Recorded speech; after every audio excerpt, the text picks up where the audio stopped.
So guys, how to rotate display screen on Windows 11 and Windows 10, and you can rotate your display screen desktop in Windows 11 and Windows 10 by two methods. The first one is go to Windows settings, go to system settings from the left pane and choose display settings. Here scroll down and you will find the option display orientation. Click on drop down arrow and here four options you available: portrait, landscape flipped, portrait flipped. Choose as per your choice. Portrait.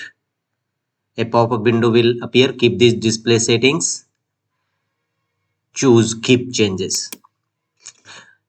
The next, you can also choose another method, landscape flipped. This will rotate your screen just opposite side. Choose keep changes. The another way to rotate your display screen is shortcut key. These four shortcut keys are Control plus Alt plus up arrow landscape mode, Control plus Alt plus left arrow portrait mode, Control plus Alt plus right arrow flipped landscape, and Control plus Alt plus down arrow flipped